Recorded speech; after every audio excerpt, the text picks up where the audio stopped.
오늘 전할 하나님의 말씀은 잠언 3장 5절에서 10절입니다. 우리 한 목소리로 같이 읽겠습니다. 너는 마음을 다하여 여호와를 신뢰하고 내 명철을 의지하지 말라. 너는 범사의 그를 인정하라. 그리하면 내 길을 지도하시리라. 스스로 지혜롭게 여기지 말지어다. 여호와를 경외하며 악을 떠날지어다. 이것이 내 몸의 양약이 되어 내 골수를 윤택하게 하리라. 네 재물과 네 소산물의 처음 익은 열매로 여호와를 공경하라. 그리하면 내 창고가 가득히 차고 내 포도즙 틀에 새 포도즙이 넘치리라. 아멘. 이 잠언 3장 5절부터 10절 말씀은 저희가 많이 인용하는 성경 구절 중에 하나입니다. 특히 너는 마음을 다하여 여호와를 신뢰하고 내 명철을 의지하지 말라. 너는 범사의 그를 인정하라. 그리하면 내 길을 지도하시리라. 아멘. 우리가 하나님의 인도만 잘 받으면 사실은 세상에서 일어나는 문제들 별 의미가 없죠. 우리가 답을 알고 있는 시험 문제는 큰 의미가 없습니다. 답을 써버리면 되는 거고, 그런 문제가 있을 때마다 우리는 기쁘죠.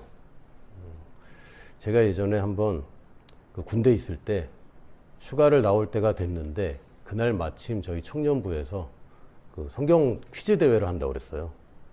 그래서 제가 꼭 1등을 하고 싶어서 군대에 있을 때 마태복음 1장을 다 외웠습니다. 누가 누굴 낳고 있잖아요. 그걸 다 외웠어요. 그래서 막상 그 퀴즈 대회 휴가가 딱 맞아서 그렇게 나왔는데 문제 수준이 너무 형편없더라고요. 그래서 당연히 1등을 했습니다. 1등을 했는데 문제가 너무 쉬운 거죠. 왜냐하면 제가 준비를 굉장히 높여서 준비를 하다 보니까 좀 어려운 문제가 나왔으면 좋았을 텐데 라는 생각이 들었습니다. 학창 시절에 그런 적은 한 번도 없었거든요. 학창 시절에 문제가 좀 더 어렵게 나왔어야지 이런 생각은 없었는데, 딱 제 평생 처음으로 문제가 너무 쉽다, 불만이다 라는 생각이 좀 들었습니다. 근데 우리가 하나님께서 우리에게 답을 주신다, 만약에 하나님이 굉장히 밀접하게 친밀하게 우리와 늘 함께 계시고 답을 주신다, 그러면은 문제가 생길 때마다 우린 즐겁죠. 어려운 일이 생길 때마다 이게 또 해결되겠구나. 이게 또 해결되면 나는 승진할 텐데. 물론 직장에서 승진뿐만 아니라 우리 한 사람 한 사람이 더 높은 차원에서 이제 살게 됩니다. 저희 아이들이 어렸을 때부터 질문이 많아요. 모든 아이들이 질문이 많죠. 그 중에 제가 들었던 재밌는 질문 중에 하나가 뭐냐면, 아빠, 동물 중에서 뭐가 제일 세? 이런 질문을 합니다. 어릴 때는. 그럼 제가 뭐라고 얘기할까요? 나쁜 아빠는 그런 걸 뭘 물어봐? 그런 질문을 하지 마. 이렇게 얘기하겠죠. 좋은 아빠는 어떻게 합니까? 내가 아는 한에서 최선을 다해서 이제 대답을 해줍니다. 제가 한 대답 아직도 제가 생각이 나요. 그걸 어디에서 싸우냐에 따라 다르다. 바다에서 싸우면 고등어가 호랑이를 이긴다. 제가 그렇게 얘기해 줬습니다. 애들이 좋아하더라고요. 그래서 아빠 지식으로는 바다에서 제일 센 거는 범고래인 것 같아. 그리고 육지에서 제일 센 것은 호랑이다. 사자보다 시베리아 호랑이가 더 덩치가 크다. 라고 얘기를 해줬습니다. 근데 애들이 이제 그걸 다 알고 있는 거죠. 그게 한 10년 가까이 전의 일인데도 저희 애들이 그걸 다 기억하고 있습니다. 좋은 아빠가 되고 싶어요, 저는. 어차피 아빠가 된 거, 제일 좋은 아빠가 되고 싶습니다. 그래서 저희 애들이 제가 어릴 때 제가 결심한 거는, 무엇을 물어보든지 나는 최선을 다해서 답한다 라는 게 저희 모토입니다. 물론 이제 애들이 크다 보니까 어제는 셋째가 자기 이제 친구 숙제를 도와준다고 이승만 대통령에 대한 평가가 왜곡된 것에 대해서 그걸 조사해야 된대요. 그래서 아빠는 그거 잘 모른다. 인터넷에 찾아봐라. 이렇게 답을 해줬습니다. 제 이제 지식의 한계가 오는 거죠. 제가 모든 걸 다 아는 건 아니기 때문에. 근데 제 지식의 한계 때문에 아이들의 문제에 답을 못 해주는 거지만, 아이들이 인생에서 맞닥뜨리는 문제들은 제가 거의 다 경험해 봤던 것들이고, 지금도 일주일에 한두 번씩은 아이들이 저희가 와서 물어봅니다. 아빠, 친구랑 싸웠어. 막내가 친구랑 막 절교했어요. 초등학교 때 절교 많이 하잖아요. 그래놓고 어제는 또 그 집에 가서 한참 놀다 왔습니다. 그런 인생의 문제들 제가 잘 알죠. 절교하고 막 슬퍼하니까 괜찮아, 걔 생각하지도 마. 왜냐면 나중에 또 친해지니까. 답을 아는 사람이 있어서 답을 아는 사람과 친하게 지낸다는 것은 굉장히 복된 일입니다. 오늘도 보면 하나님께 답을 열심히 구하라는 말은 없습니다. 하나님께 가르쳐 달라고 애써서 빌고 금식하고 철야하고 제발 가르쳐 달라고 모든 애를 다 쓰면 하나님이 아직 네가 정성이 부족하다.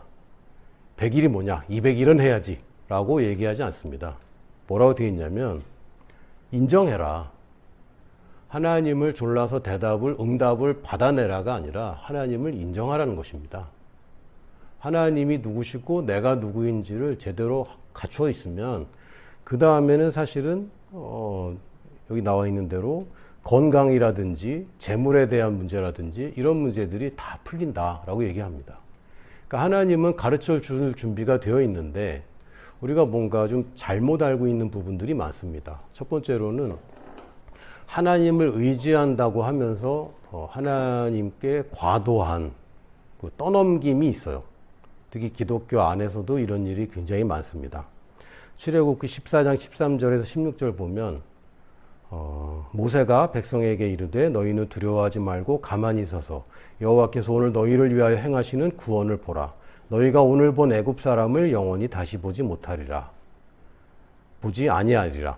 이게 이제 홍해 앞에서 사람들이 두려워할 때 모세가 한 말입니다. 그리고 저희가 좋아하는 찬양 중에 하나입니다. 너희는 가만히 있어 주가 하나님 되심을 알지어다 라는 찬양이 있죠. 그래서 여기만 보면 딱 여기만 인용을 했어요. 그래서 우리는 가만히 있어야 돼. 하나님이 일하실 때 우리는 가만히 있자 라고 얘기하는데 그 다음에 하나님께서 하신 말씀은 완전 반전입니다. 여호와께서 너희를 위하여 싸우시리니 너희는 가만히 있을지어다 라고 얘기했는데 여호와께서 모세에게 이르시되 너는 어찌하여 내게 부르짖느냐? 이스라엘 자손에게 명하여 앞으로 나아가게 하고 지팡이를 들고 손을 바다 위로 내밀어 그것이 갈라지게 하라. 이스라엘 자손이 바다 가운데서 마른 땅으로 행하리라. 우리는 알고 있기를 가끔은 부르짖기만 하고 그냥 아무것도 하지 말고 기다려라 라는 게 우리가 부르는 찬양의 그 핵심 주제인데 하나님은 너 왜 나한테 부르짖냐? 라고 말씀하십니다. 네가 손을 내밀어야 되는 거 아니냐. 하나님이 홍해를 가르셨습니까? 맞습니다. 모세가 가른 건 아닙니다. 그런데 그게 언제 시작되죠? 모세가 믿음으로 손을 내밀 때에 그게 갈라지는 것입니다. 그러니까 하나님이 무슨 일을 하실 때는 꼭 필요한 게 한 가지 있습니다. 뭐냐면 한 사람이든 몇 사람이든 적어도 한 사람의 큰 믿음이든 작은 믿음이든 믿음이 필요한 것입니다. 하나님은 사람과 동역하기로 결심을 하셨기 때문에 아담을 창조하신 것이고 이제 아담을 통해서 세계를 경영하기로 이제 결정을 하셨죠. 그리고 그 결정은 번복된 적이 없습니다. 그게 번복이 된다, 예수님이 오신 걸 보면 그게 번복된 게 아니에요. 만약에 그게 하나님이 그 방침을 바꾸셨다면 그냥 싹 밀어버리고 다시 하시면 되죠. 근데 그게 아니고 하나님은 사람을 통해서 일을 하기로 결정을 하셨기 때문에 하나님이 제안을 받으신다면 우리의 믿음의 제안을 받으십니다. 우리의 역할이 분명히 있어요. 근데 가끔은 하나님이 우리 대신에 일하십니까? 우리가 하나님 대신 일합니까? 이걸 분명히 해야 됩니다. 고린도후서 5장 20절에 보면 그러므로 우리가 그리스도를 대신하여 사신이 되어 하나님이 우리를 통하여 너희를 권면하시는 것 같이 그리스도를 대신하여 간청하노니 너희는 하나님과 화목하라. 누가 누구 대신입니까? 우리가 그리스도 대신이죠. 성경은 명확합니다. 너희가 그리스도 대신이야. 그리스도가 너희 대신 아니야. 그러니까 우리가 주님 대신에 있는 것이지 주님이 나 대신 일하세요라는 것은 아닙니다. 여기서 이제 오류가 생기는 거죠. 하나님 나 대신 일해 주세요. 하나님 나 대신 저 사람의 마음을 바꿔주세요. 하나님 나 대신 환경을 바꿔주세요. 대신하지 않습니다. 하나님은 우리를 대신하는 대리인 수준이 아닙니다. 우리가 하나님을 대리하는 것이고 이 상황에 하나님이 원하시는 일이 되도록 내가 하나님의 말씀을 선포하고 믿음으로 행동을 취하는 것입니다. 그러니까 내가 하나님을 대신하는 것이죠. 그렇다고 이제 오해하시면 안 돼요. 제가 예수님을 대신하는 제가 메시아 대신입니다. 여러분 좀 약간 어감이 좀 이상하죠? 내가 메시아 대신이다. 이상하잖아요. 근데 우리가 그리스도 대신이다. 이건 맞잖아. 메시아는 히브리어고 그리스도는 헬라어입니다. 똑같은 단어예요. 근데 이상하게 내가 메시아 대신이야. 그러면 이단. 우리가 그리스도 대신이야. 그리스도인. 약간 어감의 차이입니다. 똑같은 단어예요. 똑같은 단어. 기름 부음 받은 자랑 똑같은 단어입니다. 근데 우리가 자꾸 착각하는 거죠. 하나님이 나 대신 해주세요. 이거는 굉장한 오해입니다. 네가 하나님 대신이야. 내가 하나님 대신이기 때문에. 근데 이 문제에 대해서 하나님이 나 대신 일해주세요라고 하는 것은 하나님의 뜻과 상관없이 내 뜻이 이 땅에 이루어지는 것이고, 그걸 내 명령대로, 내 말대로 하나님 움직이는 구조입니다. 주객이 완전히 전도된 거죠. 이건 하나님을 인정하는 게 아닙니다. 하나님과 나 사이를 오해하고 있으면서 그걸 인정한다고 착각해요. 그리고 열심히 기도하고 왜 안 되는지 자꾸 이제 의문이 듭니다. 그게 아니고 거꾸로예요. 하나님의 말씀에, 하나님은 우리가 건강하길 좋아하시나요? 아프길 좋아하시나요? 당연히 건강한 걸 좋아합니다. 자녀들을 볼 때 저희 자녀들이 수학 40점을 맞았을 때, 자녀들입니다. 한 명이 아니에요. 제가 굉장히 낙심하게 되죠. 저는 인생에서 40점이라는 점수를 받아본 적이 없거든요. 근데 저희 자녀들이 수학을 그리고 수학을 40점을 받았을 때 굉장히 낙심하죠. 그러나 제가 제일 마음 아프고 낙심할 때가 언제냐면 애들이 아플 때입니다. 애들이 아플 때는 너무너무 힘들어요. 이게 제일 싫습니다. 근데 하나님은 영이시고 또 하나님은 또 수준이 높으시기 때문에 우리가 육체가 아픈 것 정도는 또 허락하시고 뭐 하실 수도 있다. 아닙니다. 하나님은 우리가 병들고 아픈 거 좋아하지 않습니다. 그래서 구약에도 계속 보면 아픈 것은 나쁜 것, 낳고 건강한 것은 좋은 것, 이렇게 되어 있습니다. 신명기 28장에도 보면 여호수아를 통해서 이스라엘 백성들 앞에 네가 하나님을 잘 따르면 이런 삶을 살게 될 거야. 하나님을 떠나면 이런 삶을 살게 될 거야 라고 하고 딱 나눠놨는데, 질병은 뒤쪽에 저주 가운데 사는 삶에 들어가 있습니다. 그러니까 하나님은 우리가 아픈 거 좋아하지 않습니다. 하나님 우리가 가난한 거 좋아하실까요? 안 좋아하십니다. 성경에 보면 늘 하나님의 축복과 부유함은 늘 따라다녔고, 유대인들은 하나님이 주신 축복은 부유함으로 나타난다고 아주 굳게 믿습니다. 아주 굳게 믿기 때문에 지금도 세계 경제를 좌우하는 사람들은 유대인들이 많죠. 근데 그리스도인들은 이 청렴 사상, 청교도라고도 하고 또 한국의 청빈 사상이랑 이게 맞물리다 보니까 부유한 것은 좋은 게 아니라고는 말을 못하고 좋은 게 아닐 수도 있어. 이렇게 약간 애매모호하게 이제 개념을 가지고 있는데, 하나님이 이 땅에서 많은 일을 하시려면 돈이 당연히 필요합니다. 돈 없이 어떻게 일을 합니까? 어떤 목사님은 아주 단호하게 얘기하더라고요. 선교는 돈으로 하는 거야. 물론 이제 앞뒤 맥락을 다 자르고 그렇게 얘기하면 되게 어려운 얘기인데, 제가 무슨 얘기인지 정확하게 압니다.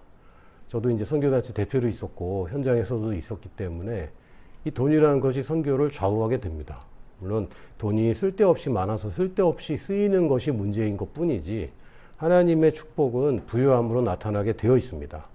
그런데 여기서 중요한 것은 이 생사화복을 주관하시는 하나님이라는 표현을 우리가 굉장히 많이 쓰는데, 그건 성경에 없는 표현이기도 하고요. 하나님이 주관하시는 것이라고 얘기하면 안 됩니다. 물론 그것이 다 어디서 비롯되느냐? 하나님이 하시죠. 그러나 그걸 관이 뭡니까? 관리한다는 뜻인데, 하나님이 그것을 하나님 맘대로 주고 뺏고 안 주기도 하고 또 늦게 주기도 하고 한다고 얘기한다면, 그것은 하나님이 대리인으로서 우리를 임명하지 않았다는 얘기입니다. 하나님의 말씀을 우리에게 부분적으로만 주셨다는 얘기고, 이 말씀은 너한테 해당이 안 된다는 얘기입니다. 그러나 하나님은 다 주셨습니다. 예수 그리스도를 주시면서 모든 걸 다 주셨고, 그 안에 이미 모든 것이 들어 있습니다. 맞습니까? 예수 그리스도는 우리에게 지혜와 의로움과 거룩함과 구원함이 되셨다라고 하셨습니다. 지혜도 그리스도 안에 들어 있습니까? 들어 있습니다. 그 우리가 그리스도를 영접했다면 지혜도 받은 거죠. 거룩함도 받은 것입니까? 받았다고 얘기해야 됩니다. 할렐루야. 그러니까 그 보화의 모든 감추인 것들을 그리스도와 함께 주셨는데, 문제는 우리가 그것을 어떻게 잘 사용하느냐, 그 말씀을 믿느냐, 덜 믿느냐, 못 믿느냐, 의심하느냐, 의심하지 않느냐, 거기에 달린 것입니다. 그러니까 하나님께 달려 있어서 생사화복 자체가 다 하나님께 달려 있는 것이 아니라 이제는 우리가 그것을 관리하는 것입니다. 그 생사화복의 근원은 하나님입니다. 예수 그리스도의 근원은 하나님입니다. 구원과 지혜와 거룩함과 의로움의 근원은 하나님입니다. 관리는 누가 합니까? 관리는 우리가 합니다. 대리인이 우리이기 때문에. 주관한다고 표현하는 것은 저는 잘못된 표현이라고 믿습니다. 내 할 일 하지 않고 해달라고 기도만 한다고 되느냐? 그게 아닌 것이죠. 하나님께 매달려서 축복을 받아내는 것이 아니라 말씀에 매달리는 것입니다. 왜? 다시 얘기하면 내 육신과 육신에 따르고 있는 혼에 우리가 매달려서 그게 아니라고 계속해서 가르쳐주고 설득하고 세뇌시키는 작업입니다. 이게 이제 뇌의 가속성 원리라고도 하는데요. 이게 뭐냐면 뉴런과 뉴런이 연결되는 것은 우리가 자꾸 사용할 때 연결이 되고 또 연결이 강화되면 그게 저절로 떠오르게 되어 있습니다. 그래서 우리가 어떤 문제에 대해서, 예를 들면 돈 문제다. 그러면 벌써 저걸 해결해야 되는데 라는 식의 단어들이 또 그런 상황들이 문장들이 연결이 강화된 사람들은 새로 연결을 해줘야 됩니다. 돈은 이미 하나님께서 나한테 다 충분히 주신 거야. 이건 내 것이고 내가 돈을 다스리는 자야 라고 연결을 새로 해야 되는 거죠. 그거를 성경에서는 묵상이라고 합니다. 하나님의 묵상을 내 중심에 둘 뿐만 아니라 내 입에 두어서 그것이 반복해서 내 귀로 들어오고 귀로 들어와서 내 마음에 장착된 것이 다시 입으로 나와서 다시 내 귀로 들어오는 이런 선순환 과정을 계속 거치면 결국엔 이것이 나의 사상이 되고 그거 외에 다른 생각이 안 들 정도로 의심이라는 것이 싹트지 않을 정도로 내가 반복하면 나는 그것을 하나님을 의뢰하는 것이 됩니다. 내가 하나님을 신뢰하는 것은 다른 생각이 안 드는 거예요. 내가 내 남편을 생각하는데 남편과 바람이란 단어가 연관이 깊이 되어 있다면 그건 이제 굉장히 곤란한 것이죠. 그게 여러분이 어떤 부모님을 볼 때 생긴 잘못된 오해일 수도 있고 혹은 남편이 어떤 행동을 잘못해서 이렇게 연결될 수도 있는데 그런 것들이 연결되면 모든 행동 하나하나가 다 이제 의심으로 돌아갑니다. 근데 그렇게 연결을 시킨 잘못된 것이 있다면 우리가 길을 쓰고 이걸 바꿔줘야 됩니다. 그런 작업은 우리가 하는 것입니다. 그래서 하나님을 의지한다는 것은 하나님께 떠넘기는 것이 아닙니다. 하나님을 의지한다는 것은 하나님의 지혜를 따르는 것입니다. 내 생각대로 하지 않고 하나님이 뭐라고 말씀하시는지 하나님이 말씀하시는 것이라면 내가 예측하고 내가 생각하고 판단하는 것보다 이게 훨씬 더 낫다라는 것을 우리가 인정하는 것이죠. 그래서 고린도전서 1장 25절에 보면 하나님의 어리석음이 사람보다 지혜롭고 하나님의 약하심이 사람보다 강하니라. 너무너무 당연한 얘기인데 이게 잘 안 되는 거예요.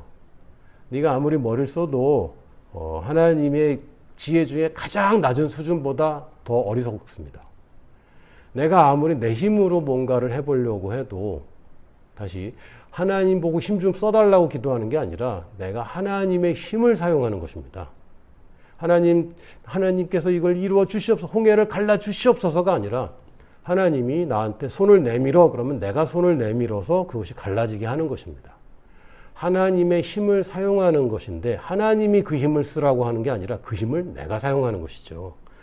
그래서 사람의 방법은 내가 철저하게 거절하고 또 하나님의 방법대로 하기로 하는 것, 이게 지혜로운 것입니다. 하나님을 의지한다는 것은 하나님 나 대신 해주세요라는 게 아니라 하나님이 뭐라고 말하든 그게 제일 좋은 것이다라고 하는 것이죠. 근데 우리는 사람들은 보이는 것에 자꾸 휘둘립니다. 눈에 너무 보이기 때문에 우리는 너무 잘 휘둘려요. 그리고 우리가 잘못된 경험들, 하나님의 뜻대로 이루어지지 않은 많은 일들을 우리가 너무 경험을 잘 쌓아놔서 그냥 이것도 다 당연히 이렇게 되는 줄 알고 또 이렇게 될 거라고 예측하고 하나님의 말씀대로 될 거라고 생각을 잘 못하는 거죠. 보이는 것, 느껴지는 것, 이것은 실체이긴 하지만 실제로 존재합니다. 그러나 그것이 진리는 아닙니다. 왜냐하면 그거 없던 거거든요. 없었는데 있었고 있었다가 없어질 수도 있는 것입니다. 그래서 이건 실체이긴 하지만 진리는 아닙니다. 오직 진리는 하나님의 말씀입니다. 이 지구가 이 땅이 존재하는 거 이거 진리 아닙니다. 그러나 하나님이 땅이 있으라라고 하신 말씀이 진리이기 때문에 그 결과로 실체가 있는 것입니다. 그러니까 우리가 보이는 것에 휘둘리는 것이 아니라 이 보이는 모든 것은 보이지 않는 것으로 말미암았다고 되어 있고요. 말씀이라는 것 자체는 안 보입니다. 물론 기록해놨으니까 우리가 글자로, 활자로 보긴 하지만 그 말씀의 의미가, 그 말씀이 말하는 바가 실제로 보이지는 않습니다. 그러나 그 말씀을 우리가 믿을 때 우리가 결국은 보게 됩니다. 그래서 보이는 것은 우리의 믿음으로 말미암아 창조되는 것이지 보이는 것 때문에 우리가 휘둘리는 것은 아닙니다. 그것은 보이는 것의 대리인이 되어서 하나님을 또다시 하나님을 부리고 싶어하는 종교의 습성입니다. 그런데 거꾸로인 거죠. 하나님의 그 대리인이 되어서 보이는 것들을 부리는 것이 우리의 본질입니다. 이걸 망각하면 자꾸 종교로 가요. 나쁜 의미의 종교를 말씀드리는 겁니다. 그래서 말씀과 다른 것은 타협하지 않는 것. 이게 하나님의 지혜를 따르는 것입니다. 근데 많은 경우에 제 경험도 그렇고요. 하나님의 지혜를 따르긴 따르는데 내 거 많이 섞어서 따르죠. 순도가 좀 떨어집니다.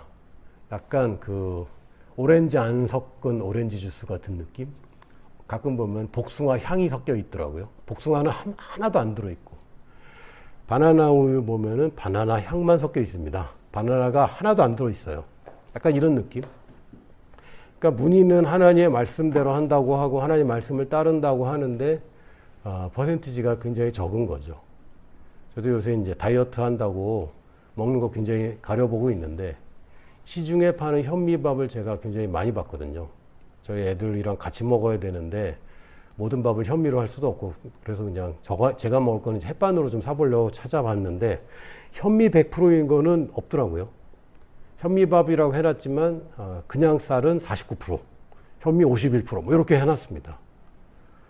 물론 그것도 뭐 백미보다는 낫겠지만 그렇다고 그게 현미 100%는 또 아닌 거예요.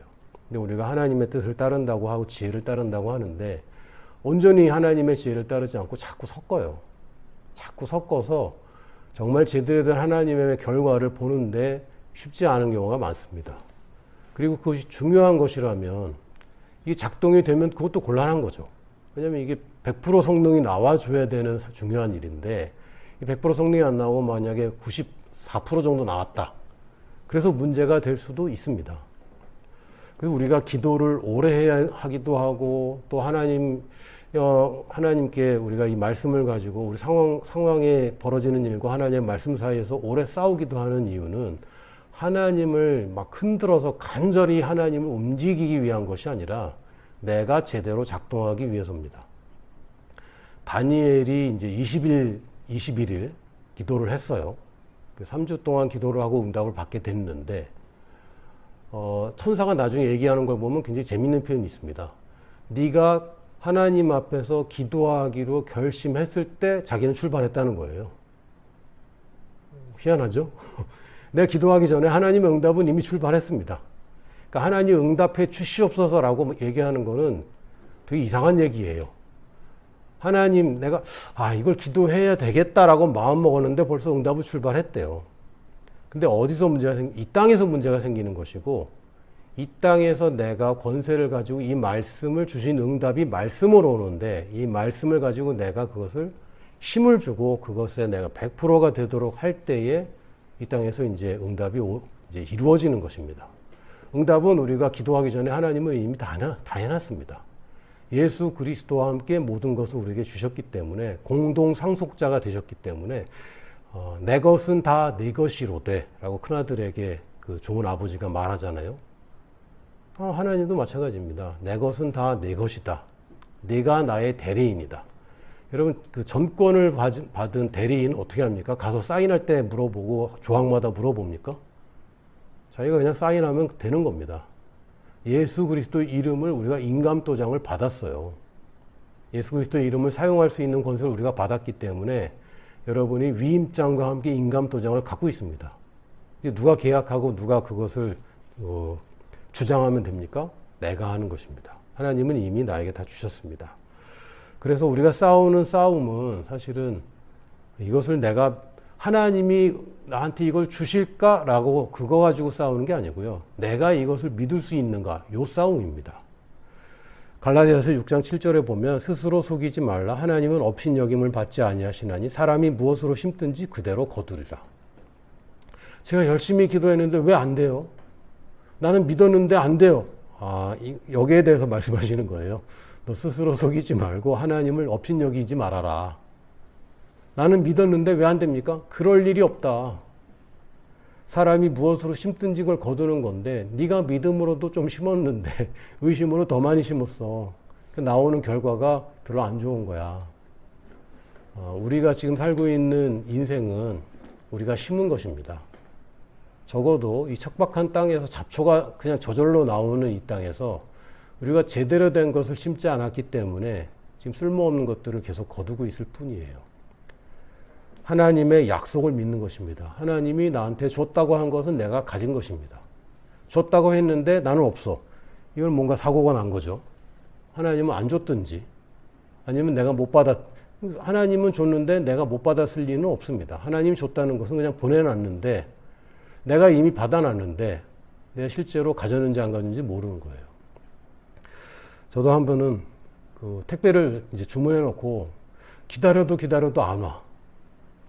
그래서 전화를 했죠. 그래서 안 온다. 근데 자기는 분명히 보냈다. 그래서 아니 분명히 없다. 분명히 보냈다. 알고 봤더니 우리 애가 받아서 딴 데다 둔 거예요. 구석에다. 내가 알 수가 없지. 얘기도 안 해주고. 그래서 제가 미안하다 그랬습니다. 하나님이 보냈다 라고 이야기하면 우리는 받았다. 내 눈에 지금 안 보이는데 분명히 받은 건 받은 거다. 어차피 우리가 받는 거는 다 말씀으로 받기 때문에 안 보이는 것들입니다. 그런데 우리가 말씀을 찾아보면 분명히 받았거든요. 말씀을 받았지 않습니까? 그래서 성경에 혹시 사복음서 빼고 성경 받은 분 계세요?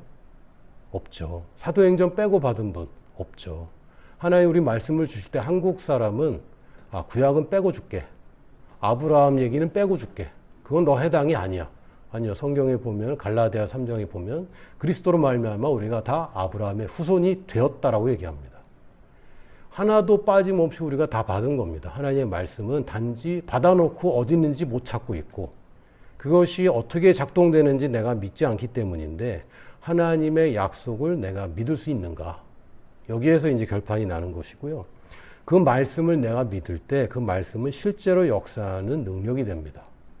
그래서 우리가 하나님을 의지한다는 것은 하나님 이거 해 주시옵소서라고 매달리는 게 아니라 하나님의 말씀을 내가 장착하고 그거 말고 다른 의심이 갖지 않도록 계속 그것을 내가 묵상해서 그 말씀이 실제로 역사하는 능력이 되도록 하는 것, 그게 하나님을 의지하는 것입니다. 하나님을 의지하는 것이 사실 하나님의 말씀을 믿는 것이 가장 좋은 길입니다.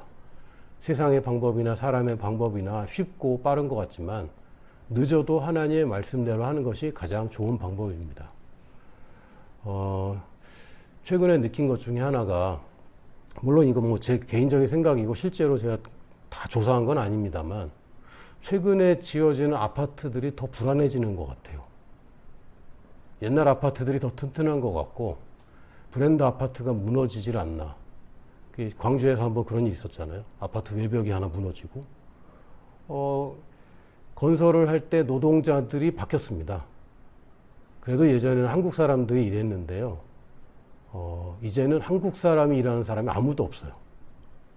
근데 보면 노동자들이 막노동 하시는 분들 제가 표명하는 게 아니라 이분들이 할 때 보면 이분들이 대충 하면 그 어떻게 막을 방법이 없어요.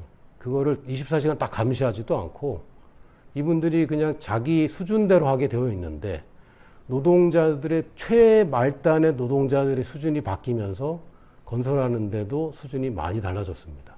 마감이라든지 이런 것들도 좀 많이 차이가 나는 것 같고 더 발전해야 되는데 이게 안 되는 거죠. 왜냐하면 대충 하는 겁니다. 빨리 하는 것이고 이 수준이 대충 해도 된다고 생각해요. 여러분 인생은 대충 살 인생들이 아닙니다.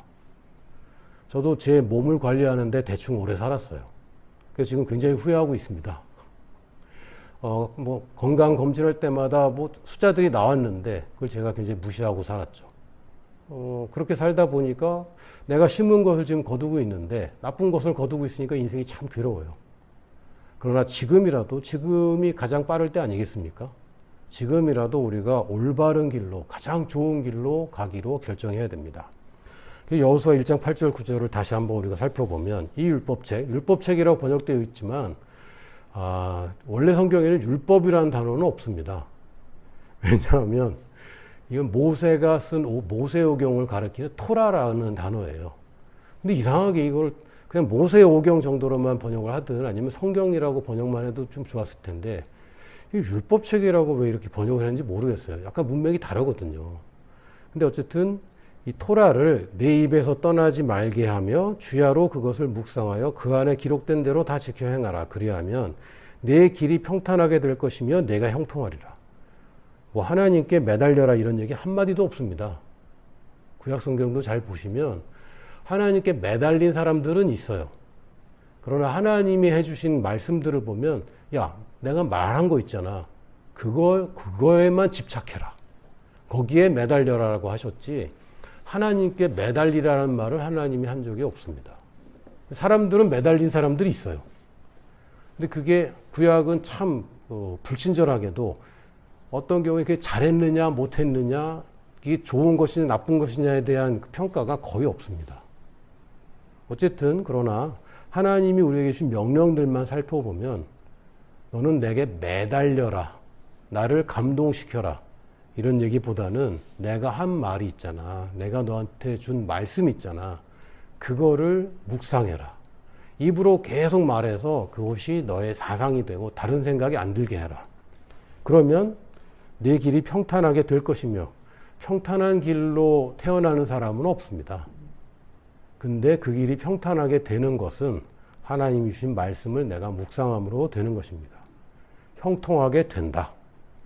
내가 내게 명령한 것이 아니냐? 강하고 담대하라. 두려워하지 말며 놀라지 말라. 내가 어디로 가든지 내 하나님 여호와가 너와 함께하느니라 하시니라. 그러니까 제발 우리 이제 배운 사람들은 기도할 때 두 가지 정도는 빼줘야 됩니다. 첫 번째는 하나님 응답하여 주시옵소서. 요거는 오해에서 비롯된 말입니다. 그게 하나님이 무슨 말인지는 압니다. 그런다고 쟤는 또 저러고 있어. 말 안 들을래. 뭐 이러지는 않으세요. 그러나 우리가 고칠 건 고쳐야죠. 두 번째는 나와 함께하여 주시옵소서. 하나님 함께하고 있는데 함께해 달라면 그 도대체 누구한테 하는 얘기입니까? 함께 하시는 하나님을 찬양하는 것, 그게 여호와를 의뢰하는 겁니다. 내가 가는 길마다 나와 함께 하신다고 약속하셨기 때문에 함께하여 주시옵소서라고 얘기하는 것은 그걸 안 믿는다는 얘기밖에 안 되죠.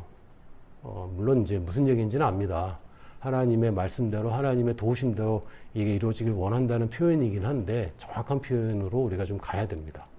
그래서 하나님 응답하여 주시옵소서라는 말도 이제 그만 좀 하시고 또 함께하여 주시옵소서라는 말도 이제 그만하여 주시고 하나님 응답하여 주시옵소서라는 말보다 하나님의 말씀이 무엇인지 내가 응답하겠습니다 라고 이제 기도하시고 하나님 함께하여 주시옵소서라고 말하기보다는 하나님 어디로 가시든지 하나님의 눈길이 어디든 내가 그곳에 함께 하겠습니다 라고 기도를 바꾸시기 바랍니다.